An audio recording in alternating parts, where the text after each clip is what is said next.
is Jason, and this is Just Watches. Okay, today a friend of the channel generously lent in a Chronomaster for me to review. While this particular model is discontinued, the Chronomaster line is alive and well, with many models to choose from. Further, I think the Chronomaster line is slightly underrated, as you'll see in this review. However, before we get to that review, if you're enjoying the contents of this channel, I invite you to subscribe, and if you like the contents of this individual video, please give it a thumbs up. Thank you so much. For price and availability, well, as of the recording of this video, this watch is discontinued. However, the MSRP of this watch was around $2,000. The case is 38mm in diameter, 44mm lug to lug. It's 10.5mm thick, and then has a 19mm lug with opening. Now this isn't the stock strap, but on a strap it weighs in at 62 grams. Now the case on this watch is really interesting. It's mostly high polish, save for the interior of the lugs, which are nicely brushed. The case is also very round and just wider than the bezel, which gives it a stepped down effect. The lugs extend out with a significant turn down. The case back is incredibly thin, and that in combination with these lugs that turn down make the watch really melt into the wrist.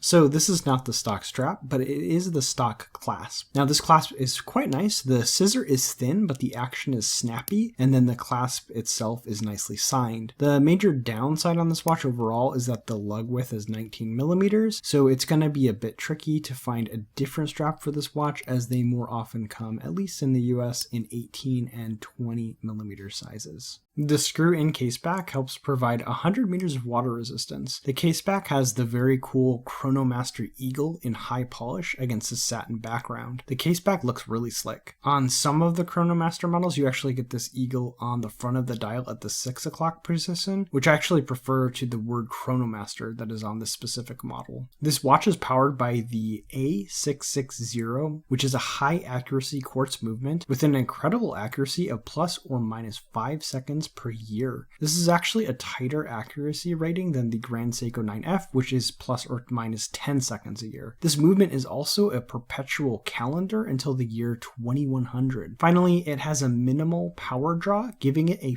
5-year battery life. I think these Citizen high accuracy quartz movements are very underrated. The 5mm push-pull crown is not signed and is also quite thin in profile. Since it's on the smaller side, it can be tricky to get a grip on. However, with that 5-year battery life on a perpetual calendar movement with an accuracy of plus or minus 5 seconds a year, unless you're crossing time zones and traveling often, you're almost never going to have to adjust the time on this watch. The domed sapphire crystal is ever so slightly proud of the case. There is some very nice anti-reflective coating used, which really helps these extremely well-finished hands and indices pop. The crystal also causes some distortions when viewing the watch from an angle. The dial is a beautiful champagne color with very subtle striations that you can really only see in direct and bright light. The edge of the dial has simple dashes for each of the minute locations. The indices are applied and extremely well finished. They're almost completely high polish, so they catch a lot of light and are very blingy overall. A nicely framed date window resides at 3, with Citizen applied at 12, and then Chronomaster printed at 6. The balance of this dial is perfect. I feel like the size of the indices against the overall negative space on the dial is perfectly balanced. The hour and minute hands have the same finishing style that Grand Seiko uses, where both edges of the hands facet down at an angle in which they catch light that sort of frames the hands. I used to call this the Grand Seiko glow, but now I see it is not unique to Grand Seiko. The finishing on the hands overall is incredible and on par with my Grand Seiko GMT. My only complaint is that the minute hand is a touch short. I wish it would reach all the way out to the dashes at the edge of the dial. The tops of the hour and minute hands are also high polish and will reflect quite a bit of light. Finally, the second hand is a simple high polish stick with a counterbalance. The second hand registration on this watch is excellent. One small detail that I noticed on this watch is the second hand and the minute hand have a very slight bend down towards the tip. I'm not sure if this is a stylistic choice or just to make the hands fit under that domed crystal. Here is the watch on my 6 3/4 inch wrist. This is a really elegant size. I think it looks fantastic. And then because of how thin this watch is and you have that nice curve down on the lugs, it really melts into the wrist. So pros and cons. For pros, I would start with the A660 movement, a plus or minus 5 second a year perpetual calendar movement with a 5-year battery life is incredible and rivals many of the other high accuracy quartz movements available from companies like Grand Seiko and Longines. Second, the finishing on the hands and indices is incredibly well done. Lastly, the proportions of the watch, both the size of the case and layout of the dial, are fantastic. It is an incredibly classy and comfortable watch. For cons, well, the first one is this particular watch isn't available anymore, but there are many other new Chronomasters available from Citizen. Second, the 19mm lug width opening is a bummer. I wish they would have gone for 18 or 20 to open up your strap options. Last, the minute hand is a touch short for me, a very minor nitpick, but it is one of my biggest pet peeves with watches. So for comparables, this particular watch isn't made anymore, but for about the same price you can get a newer Chronomaster, such as the AQ4041-54A, which has the solar version of the same movement and also comes in a 38mm size. For less, you can consider the Longines Conquest VHP. This is also a high accuracy quartz with an accuracy of plus or minus 5 seconds a year, and it is also a perpetual calendar. Incredibly, these can be found for around $700 on the gray market with sites like Joma Shop. For more, you could consider a 9F Grand Seiko, something like the SBGP009, but they do have a wider stated accuracy of plus or minus 10 seconds a year and a jumping hour hand rather than that perpetual calendar. So there you have it, the Citizen CTQ57-1203 Chronomaster. What do you think about this watch? Let me know in the comment section below. As always, if you're enjoying the contents of this channel, I invite you to subscribe, and if you like the contents of this individual video, please give it a thumbs up. That's all for this time.